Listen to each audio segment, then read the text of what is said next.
Coming up on Network Africa, Kenya opposition MPs walk out of parliament in protest against plans to fast-track change in 2 election bills.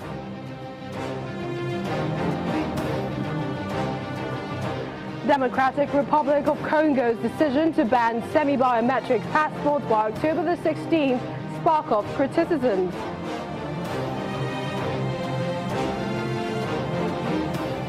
And UNICEF says more than half of Nigerian children under the age of 5 lack early childhood development support.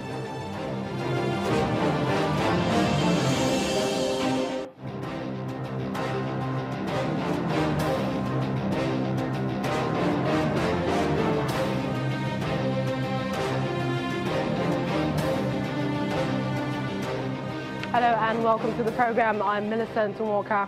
We take up from Chad, where a jet caught fire and crashed just after takeoff from the airport of the capital city in N'Djamena.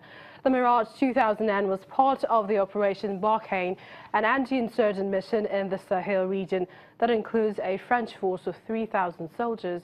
Local media reports that there were no casualties as both pilots on board were able to eject in time. The plane crashed into the airport wall next to the Ministry of Public Works before catching fire, disrupting airport activities for hours. And in Kenya, the opposition MPs have walked out of parliament in protest against plans to fast-track the changing of 2 laws. The members of parliament voted 144 to 53 to shorten the time needed for the 2 bills to be amended.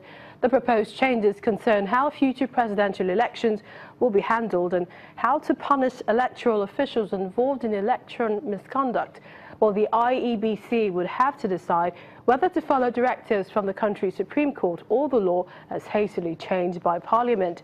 This comes after the Supreme Court nullified President Uhuru Kenyatta's election win on the 1st of September, citing irregularities, ordering a new poll within 60 days.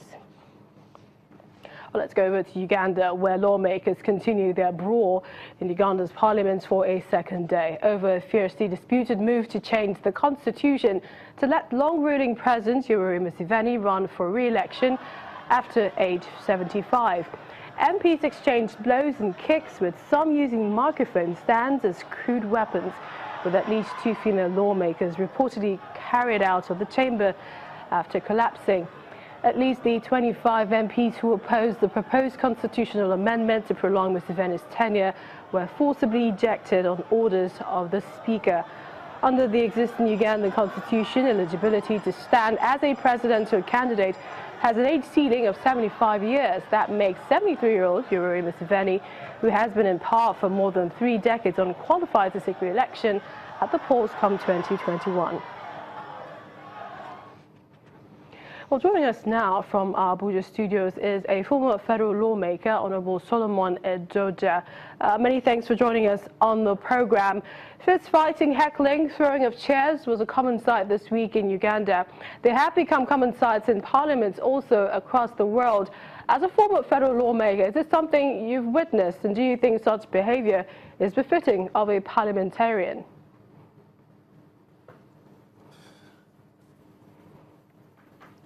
Well, definitely no. I think, largely speaking, a lot of people don't know when they call them honorable, what that means to them, or when you are referred to as a distinguished senator, what it means in life. Those are rare privileges that when you get to that level, you can't behave as a boxer anymore.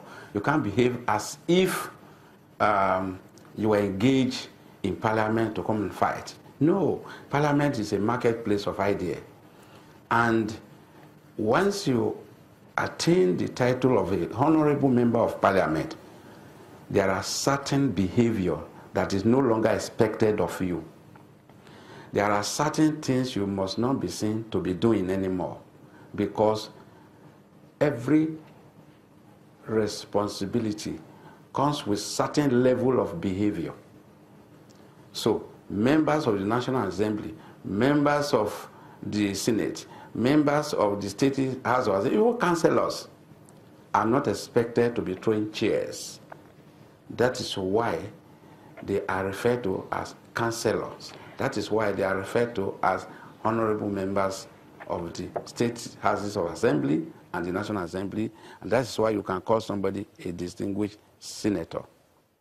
So it is not expected that at that level you'll be throwing chairs, you'll be engaging in boxes as we see. It's a shame. But I think in Nigeria, our parliamentary system is growing gradually to the level that some 4 or 5 years ago, you remember this kind of thing happened even at the National Assembly. Even at the beginning of this section, it happens. And some states have assembly, Edo to be precise, it happens.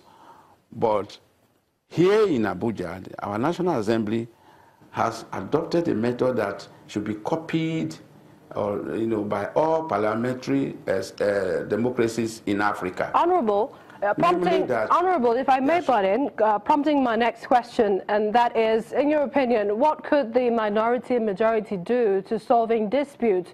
Should we have more security presence in chambers? Because, I mean, these things keep happening. Yes, because it continues to happen. The legislative arms and what Nigerian parliaments are doing at the moment should be copied around Africa, which is they have to have a system where you have an executive section. An executive section is more or less like a coolant. That is where you have to bring up all issues that are capable of tearing Parliament apart. So all the nerves, all the arguments, all the forces that you want to exert, they can be exerted at the executive section. After the executive session, immediately you come to plenary. The issues will have been such issues that have been agreed upon temporarily. Then you now need to canvass the support of the public, knowing that before a bill becomes a law, there is going to be participation from the members of the public. So at that level, you cannot be seen to be fighting, because who will you be boxing?